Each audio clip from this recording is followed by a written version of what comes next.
I want to start this video off by saying very clearly, I am not pro-vaccine, I am not anti-vaccine, I am vaccine informed. Nothing in medicine is 100% safe.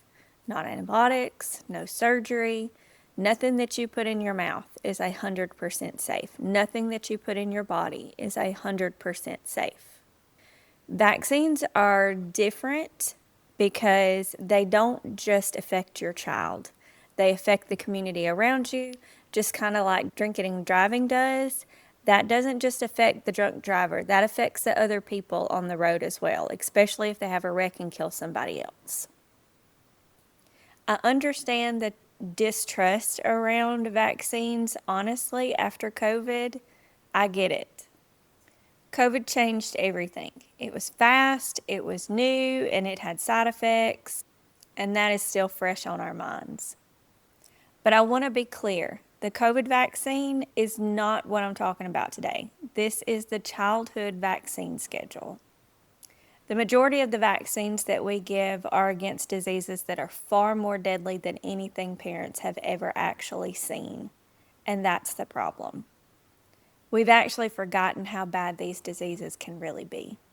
Before the measles vaccine in 1963, 48,000 children were hospitalized every year, and this wasn't just for a rash.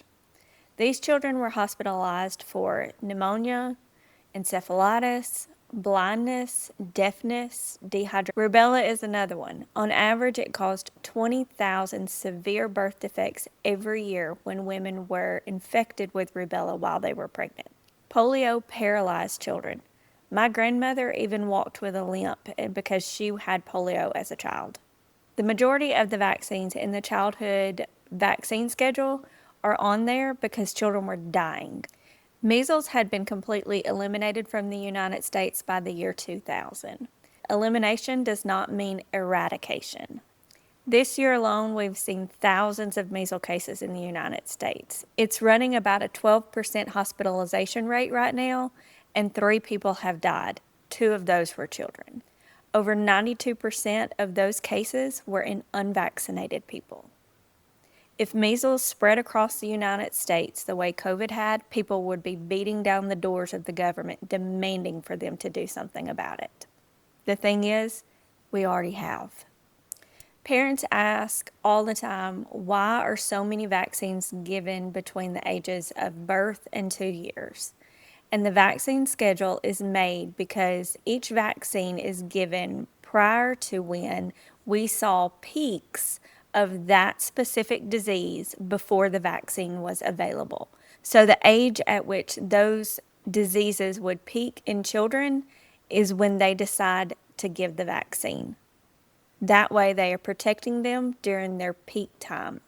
One of the hot topics right now is the hepatitis B vaccine and the fact that it is a sexually transmitted disease. But it's not just transmitted by sex, it's also transmitted through blood.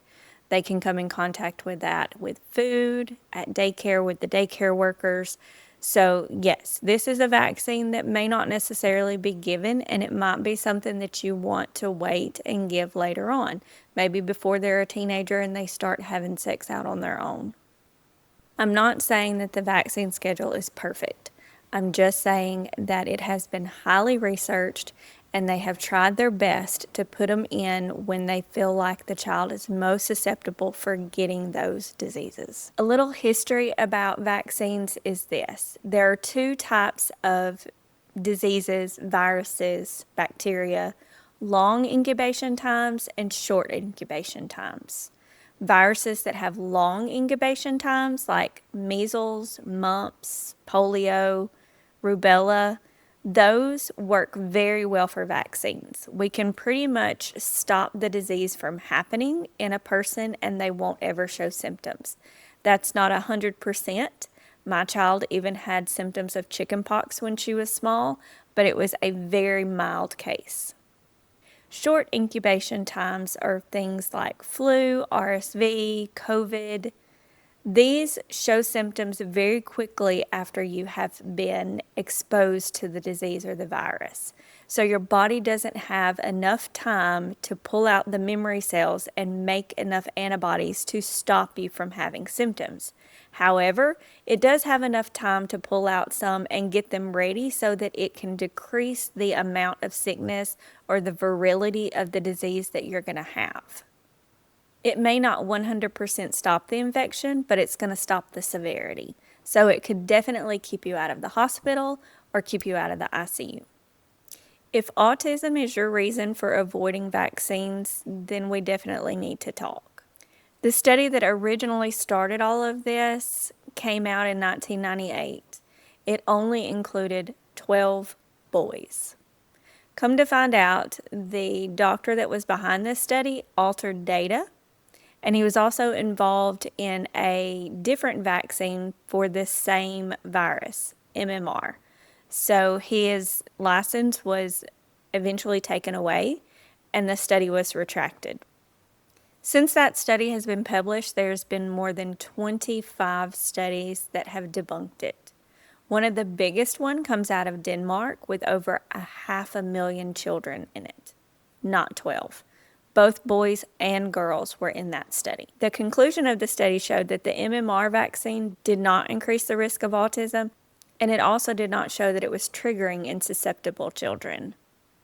Many studies have linked autism to inflammation in the body. Two of the biggest causes of inflammation that we can prove right now is diabetes and obesity.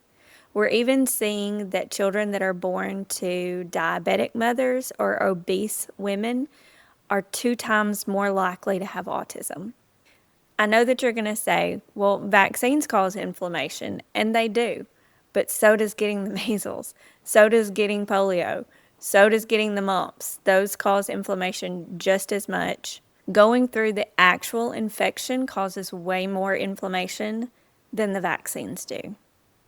We also don't see the death rate and the severe complications with the vaccines that we see with the people actually getting the infection. Let's talk about ingredients. There's a lot of fear about the ingredients that are in vaccines. People worry a lot about aluminum, DNA, thermosil. Aluminum is the third most abundant element in the Earth's crust. You literally get it from walking outside. People that are driving around kick up dust, and you're going to get aluminum particles in the air.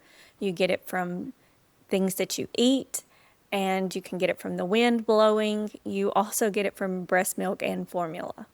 Studies have shown that children between the ages of birth and 6 months get normally more aluminum, about 7 milligrams, from breast milk or formula than they do from all the vaccines combined.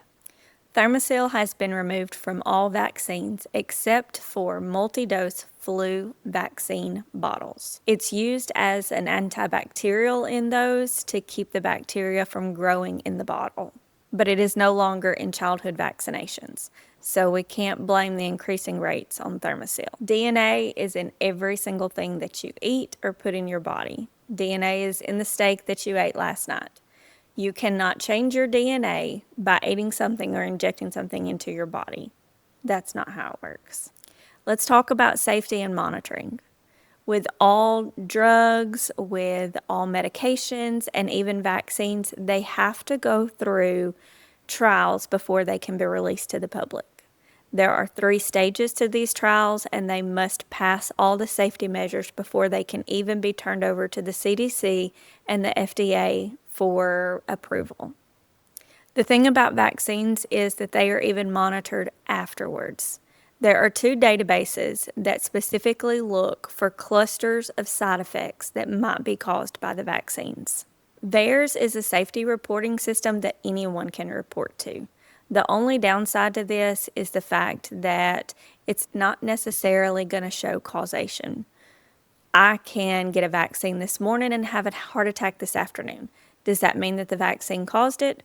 No, more than likely it's the fact that I eat a Twinkie all the time. There's also a system called the Vaccine Safety Data Net that was put in place by the World Health Organization. These monitor for different kinds of side effects that may show up after someone is given a vaccine. We can prove that this works with the swine flu vaccine and the rototech vaccine.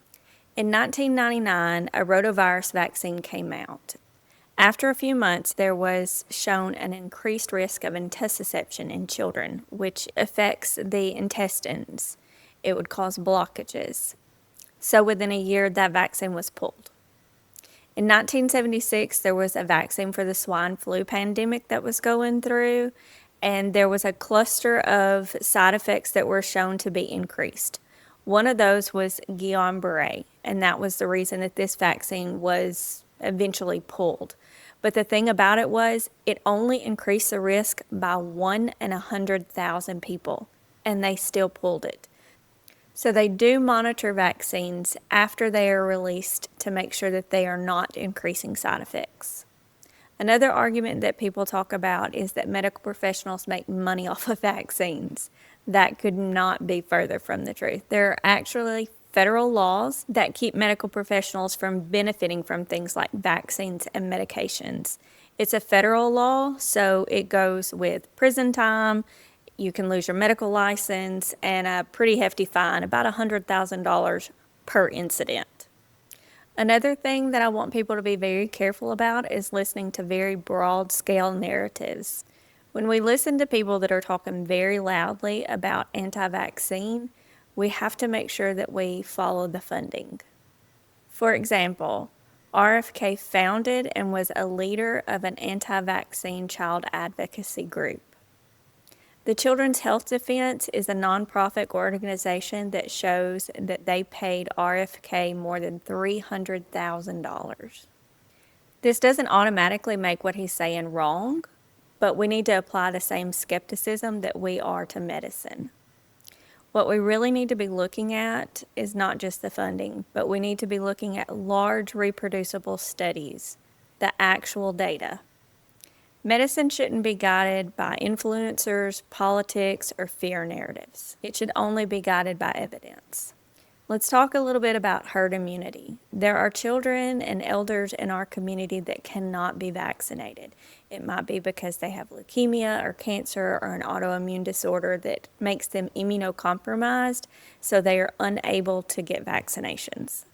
We vaccinate because diseases aren't gone. We know if we stop vaccinating, they will come back. In 2022, a 27-year-old man was paralyzed from polio, and he had never even left the country. So another thing that we have to think about is the fact that we do have an influx of immigration, and a lot of the immigrants that are coming in are not vaccinated against some of the diseases, so they can bring them in with them. It's your choice whether or not to vaccinate your kid, but make sure that that choice is based on facts and not fear. Talk to your healthcare provider. Ask questions. Make informed decisions.